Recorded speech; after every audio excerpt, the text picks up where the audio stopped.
तो आपका स्वागत है अपने YouTube channel zero zero hot trick में। मैं कुमार आर्या। आशा करते हैं आप सब ठीक होंगे। आज आपके प्रश्न हैं क्लास 10 का बायोलॉजी का अंतर स्पष्ट वाले प्रश्न। जो अंतर वाले प्रश्न होते हैं वो महत्वपूर्ण प्रश्न हैं। तो आइए एक ही करके प्रत्येक प्रश्न को देखते हैं। पहला प्रश्न आपका सामने दिखाई दे रहा है, स्वपोषी और विषमपोषी में अंतर बताइए। स्वपोषी क्या होता है और विषमपोषी, दोनों में अंतर बताइए। तो स्वपोषी पोषण हरे पौधे में पाया जाता है। स्वपोषी जो पोषण होते हैं वह हरे पौधे में पाया जाता है, और विषमपोषी पोषण जो होते हैं वह कीटों तथा जंतुओं में निहित होते हैं। जो विषमपोषी पोषण होते हैं वह कीटों तथा जंतुओं में निहित होते हैं। दूसरा है पॉइंट कि यह कार्बन डाइऑक्साइड व जल द्वारा सूर्य के प्रकाश व क्लोरोफिल की उपस्थिति में कार्बोहाइड्रेट व ऑक्सीजन का निर्माण करते हैं। और जो विषमपोषी पोषण होते हैं यह अपने भोजन के लिए पौधों तथा शाकाहारी प्राणी पर निर्भर रहते हैं। और स्वपोषी पोषण का तीसरा पॉइंट है कि यह अपने भोजन के लिए स्वपोषी को अकार्बनिक पदार्थों की आवश्यकता होती है, और जो विषमपोषी जो पोषण होते हैं अपने भोजन के लिए विषमपोषी को कार्बनिक पदार्थों की आवश्यकता होती है। तो ये आपका है स्वपोषी पोषण और विषमपोषी पोषण में अंतर। आप सामने देख रहे हो कि यह जो है 2019 में पूछा गया है। कब पूछा गया है? 2019 में। आइए एक एक करके आगे देखते हैं हम लोग। अगले प्रश्न है, श्वसन एवं प्रकाश संश्लेषण में क्या अंतर है। श्वसन एवं प्रकाश संश्लेषण, तो पहला है श्वसन। श्वसन जो है एक विखंडात्मक प्रक्रिया है, और प्रकाश संश्लेषण एक रचनात्मक अभिक्रिया है। उसके बाद श्वसन में ग्लूकोज एवं ऑक्सीजन को सबस्ट्रेट के रूप में उपयोग करते हैं, और जो प्रकाश संश्लेषण होता है इस प्रकाश संश्लेषण में CO2 एवं जल को सबस्ट्रेट के रूप में उपयोग करते हैं। उसके बाद है श्वसन में CO2 एवं H2O अंतोत्पाद के रूप में बनेंगे, और प्रकाश संश्लेषण में ग्लूकोज एवं CO2 अंतोत्पाद के रूप में बनेंगे। तो ये रहा आपका श्वसन एवं प्रकाश संश्लेषण में अंतर। श्वसन एवं प्रकाश संश्लेषण में अंतर। अगला प्रश्न आपका है, श्वसन एवं श्वासोच्छ्वास में क्या अंतर है। तो श्वसन, तो हम देखिए श्वसन एक जैव रासायनिक प्रक्रम है, और श्वासोच्छ्वास जो है एक भौतिक क्रिया है। श्वसन क्या है? जैव रासायनिक प्रक्रम है। श्वासोच्छ्वास एक भौतिक क्रिया है। श्वसन का नंबर 2 पॉइंट है कि इसमें ऊर्जा का निर्माण होता है। इसमें किसका निर्माण होता है? ऊर्जा का। और इस श्वासोच्छ्वास में इसमें ऊर्जा का निर्माण नहीं होता है। श्वसन जो है यह कोशिका में संपन्न होती है, और श्वासोच्छ्वास जो है यह फेफड़ों में संपन्न होती है। कहाँ होती है? फेफड़ों में संपन्न होती है। तो ये रहा है आपका नेक्स्ट प्रश्न। नेक्स्ट प्रश्न है, वायवीय और अवायवीय श्वसन में क्या अंतर है। यहाँ सामने प्रश्न दिखाई दे रहा है कि वायवीय तथा अवायवीय श्वसन में क्या अंतर है। कुछ जीवों के लिखिए जिसमें अवायवीय श्वसन होता है। देखते हैं कि वायवीय श्वसन क्या है। तो वायवीय श्वसन जो है यह इसमें ऑक्सीजन की आवश्यकता होती है। जो वायवीय श्वसन होते हैं इसमें ऑक्सीजन की आवश्यकता होती है, और जो अवायवीय होते हैं इसमें ऑक्सीजन की आवश्यकता नहीं होती है। और वायवीय श्वसन कोशिका द्रव्य व माइक्रोकॉन्ड्रिया में होता है, और अवायवीय श्वसन यह क्रिया केवल कोशिका द्रव्य में ही होती है। वायवीय श्वसन इस क्रिया का अंतिम उत्पाद CO2 तथा जल होते हैं, और जो अवायवीय श्वसन होते हैं इस क्रिया में अंतिम उत्पाद इथाइल अल्कोहल तथा कार्बन डाइऑक्साइड है, और यह लैक्टिक अम्ल होते हैं। क्या होते हैं? लैक्टिक अम्ल। उसके बाद है वायवीय श्वसन। यह क्रिया सभी जीवधारियों में पाई जाती है, और अवायवीय श्वसन यह क्रिया केवल कुछ ही जीवधारियों में पाया जाता है। तो जो आपके सामने प्रश्न दिखाई दे रहे हैं ये महत्वपूर्ण प्रश्न अंतर स्पष्ट वाले, जो एग्जाम में आपका जो है 1 या 2 प्रश्न अवश्य रहेंगे। आइए अगले प्रश्न को देखते हैं। अगला प्रश्न है, एक दिशीय तथा द्विदिशीय स्थानांतरण में विभेद करें। एक दिशीय क्या होता है? तो एक दिशीय क्या होता है देखते हैं कि पौधे के जड़ से ऊपरी भागों की ओर जल तथा खनिज लवणों का परिवहन एक स्वतंत्र विशेष तंत्र द्वारा होता है। इसे एक दिशीय स्थानांतरण कहते हैं।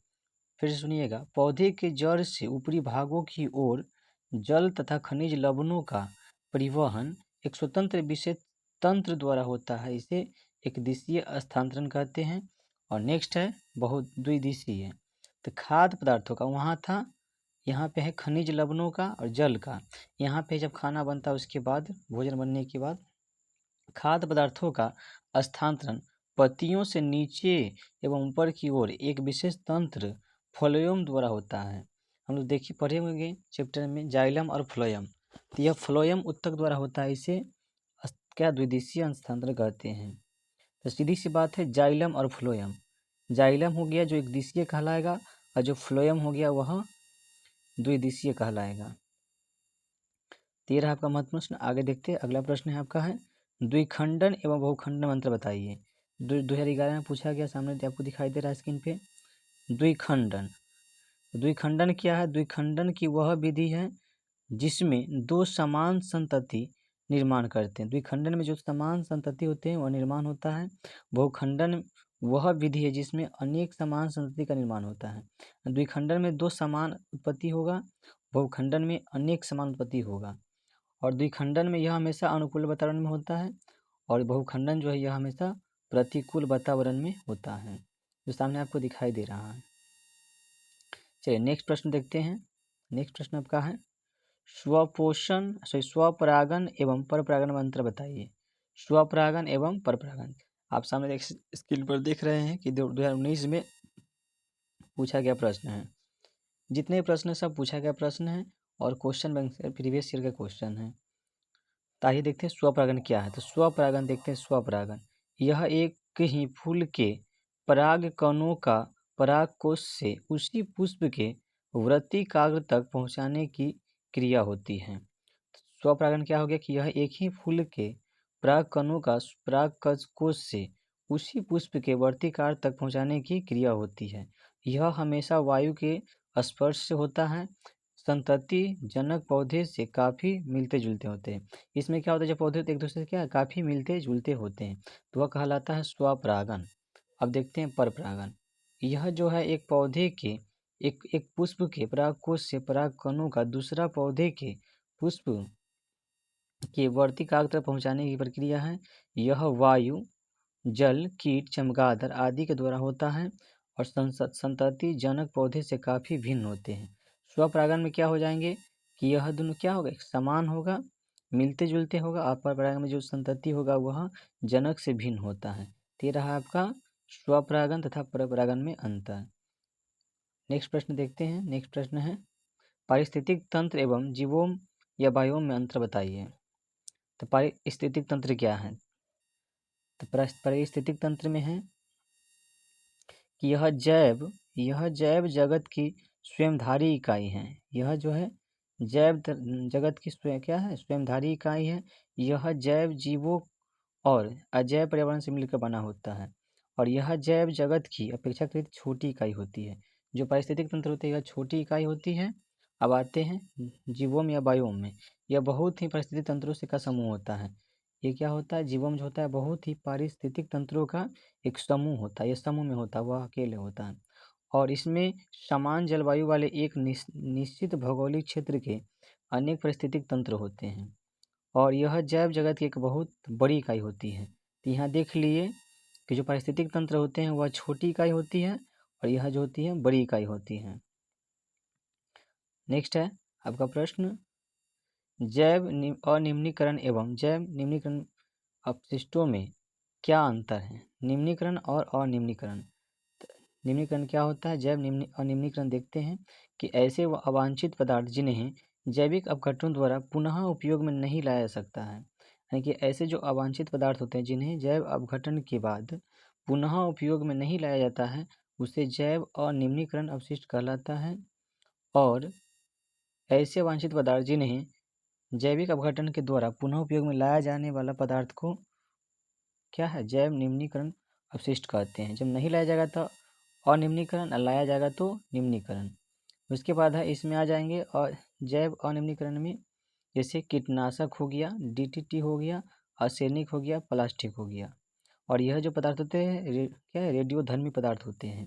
और इसमें हो गया मल हो गया, मूत्र हो गया, मूत्र शरीर, घरेलू अपशिष्ट यानी मृत शरीर हो गया, कृषि द्वारा उत्पन्न अपशिष्ट यानी विभिन्न तरह की जो चीज़ें हैं वह जैव निम्नीकरण पदार्थ है और अनिम्नीकरण। तो निम्नीकरण पदार्थ में हो जाएगा आपका मल मूत्र हो गया, मृत शरीर हो गया, घरेलू अपशिष्ट हो गया, और अनिम्नीकरण में कीटनाशक हो गया, डीडीटी हो गया, आर्सेनिक हो गया, प्लास्टिक हो गया। तो विभिन्न तरह की जो है ये जैव अनिम्नीकरण पदार्थ है एवं निम्नीकरण पदार्थ है। आइए नेक्स्ट प्रश्न देखते हैं। नेक्स्ट है, मनुष्य में पाचन क्रिया हेतु आहार नाल से संबंध पाचक ग्रंथियां के नाम तथा इनसे स्रावित पाचक रस के नाम बताइए। तो यहाँ पे पाचक ग्रंथियों के नाम और पाचक रस। तो पहला है लार ग्रंथि। कौन सी ग्रंथि? लार ग्रंथि। लार ग्रंथि जो है यह स्रावित होती है टाइलिन से। किससे होता है? टाइलिन से। जो लार ग्रंथि से स्रावित होता है वह पाचक रस का नाम है टाइलिन। उसका बाद जठर ग्रंथि।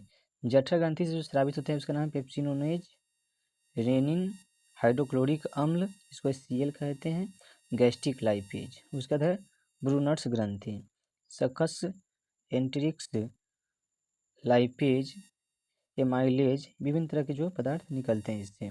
उसके बाद आंत ग्रंथि, इससे आंतररस, माल्टेज, लेटेक्स, पेप्टिडेस, लाइपेज, इनब्रेट, ये विभिन्न तरह के पाचक रस निकलते हैं। उसके बाद यकृत, यकृत से पित्त निकलते हैं। तो ये रहा आपका महत्वपूर्ण प्रश्न। और नेक्स्ट प्रश्न है, रक्त और लसिका में अंतर क्या है? ये सामने दिखाई दे रहा है, यह 2016 में पूछा गया प्रश्न है, रक्त और लसिका। तो रक्त का जानते हैं कि रक्त का लाल जो होता है रंग होता है लाल होता है, लसिका रंगहीन या हल्के पीले रंग के होते हैं। रक्त में लाल रक्त कणिका यानी RBC पाई जाती है, लसिका में रक्त लाल कणिका यानी RBC नहीं पाई जाती है। रक्त वाहिनियों में प्रवाहित होती है, लसिका कोशिका के बीच रिक्त स्थानों में प्रवाहित होता है। रक्त में प्रोटीन की मात्रा ज़्यादा होती है और लसिका में प्रोटीन की मात्रा अपेक्षाकृत बहुत ही कम होता है। ये रहा आपका रक्त और लसिका में अंतर। आइए नेक्स्ट देखते हैं। नेक्स्ट है फुफ्फुस, कुपिकाओं और वृक्क में विकराणुओं और नेफ्रॉन की रचना। यहाँ फुफ्फुस कुपिका एवं वृक्क के विकराणु। फुफ्फुस कुपिका में है कि यह एक वयस्क फुफ्फुस में लगभग 30 करोड़ कुपिकाएँ होता है। जो एक वयस्क फुफ्फुस होता है उसमें लगभग 30 करोड़ कुपिकाएँ होती हैं और एक वृक्क में लगभग 10 लाख विकराणु होते हैं। उसके बाद है कुपिकाएँ गैसीय विनिमय के लिए एक वृहद सतह बनाती है और वृक्काएँ रुधिर को शुद्ध करने के लिए एक वृहद सतह बनाती है। यह गैस के लिए हो गया, रुधिर के, रुधिर कहे तो रक्त के लिए। कुपिकाओं में फैली हुई रुधिकाएँ कोशिकाओं के जाल से CO2 और O2 का आदान प्रदान करते हैं और विकराणु में बोमैन संपुट में रुधिर छानता है और जिसमें कि जल एवं लवणों का सांद्रता नियन होता है। ये रहा आपका फुफ्फुस की कुपिकाओं और वृक्क के विकराणु में अंतर। यह प्रश्न 2011 में पूछा गया था सेकेंड सिटिंग में, इसलिए इस सभी प्रश्न को अच्छे से एक बार कॉपी में लिख ले और इसे याद कर ले ताकि एग्जाम आपको कठिनाई ना हो। आइए अगले प्रश्न को देखते हैं। तंत्रिका क्रिया विधि और हार्मोन की अवधि में क्या है? तो चूंकि जानते हैं तंत्रिका क्रिया विधि, तो तंत्रिका क्रिया विधि है कि यह एक एक्सॉन के अंत में विद्युत आवेग का परिमाण है जो रसायनों का विमोचन कराता है। उसके बाद है यह सूचना अतितीव्र गति से आगे बढ़ती है। सूचना विशिष्ट एक या अनेक तंत्रों, कोशिकाओं, न्यूरॉनों आदि को प्राप्त होती है और इसे उत्तर शीघ्र मिल जाता है। इसका प्रभाव कम समय तक रहता है। जो तंत्रिका होता है इसका प्रभाव जो है बहुत कम समय तक रहता है। उसका था हार्मोन क्रिया विधि। यह रक्त द्वारा भेजा गया रासायनिक संदेश है। सूचना धीरे धीरे गति करती है। सूचना सारे शरीर को रक्त के माध्यम से प्राप्त हो जाती है जिसे कोई विशेष कोशिका या तंत्र स्वयं प्राप्त कर लेता है। इसे उत्तर प्राय धीरे धीरे प्राप्त होता है और इसका प्रभाव प्राय देर तक रहता है। तो ये था तंत्रिका क्रिया विधि और हार्मोन्स क्रिया विधि। नेक्स्ट प्रश्न आपका है, एंड्रील कॉर्टेक्स एवं एंड्रिनल मेंडुला में अंतर। एंड्रील कॉर्टेक्स क्या है, एंड्रिनल मेंडुला क्या है? तो जो एंड्रील कॉर्टेक्स है यह हल्के पीले रंग या गुलाबी रंग के होते हैं और एंड्रिनल मेंडुला जो है यह गहरे भूरे रंग के होते हैं। एंड्रील कॉर्टेक्स ये जो है ग्रंथि बाह्य भाग होते हैं, एंड्रील के आंतरिक केंद्रीय भाग है। एंड्रील कॉर्टेक्स जो है यह तंतु पट के ढकी रहती है। ये मीसोडर्म से उत्पन्न होते हैं और खनिज कोटियाइड, ग्लूकोज, कोटियोइड और कोटियोइड आदि स्रावित होते हैं। इससे विभिन्न तरह के पदार्थ निकलते हैं। और एंड्रियल मेंडुला से जो है, एंड्रियल के आंतरिक केंद्रीय भाग है यह भी तंतुपट से ढके होते हैं। ये एंडोडर्म से उत्पन्न होते हैं और एड्रेनालिन तथा नॉन एड्रेनालिन आदि हार्मोन स्रावित होते हैं। इससे विभिन्न तरह के हार्मोन्स निकलते हैं। तो ये रहा एंड्रिन, कार्टेक्स और एंड्रिन मेंडुला। अब नेक्स्ट है अंतःस्रावी ग्रंथि और बहिःस्रावी ग्रंथि में अंतर क्या है। तो अंतःस्रावी ग्रंथि ये नलिका विहीन होते हैं। इनका स्राव रक्त द्वारा संकेतित अंग तक पहुंचाया जाता है। ये विशेष अंगों की उचित वृद्धि तथा कार्यों के लिए उत्तरदायी होती हैं। और बहिःस्रावी ग्रंथि जो होती है, इनकी अपनी नलिकाएं होती है। ये अपने स्राव शरीर के भीतरी भाग में पहुंचाती है और ये भोजन और बाह्य पदार्थों पर कार्य करने के लिए निपुणता रखती है। तो ये रहा आपको अंतःस्रावी ग्रंथि और बहिःस्रावी ग्रंथि के बारे में। आइए नेक्स्ट प्रश्न देखते हैं। नेक्स्ट है लैंगिक और अलैंगिक जनन में अंतर। ये VVI प्रश्न है जो हमेशा पूछा जाता है प्रत्येक वर्ष।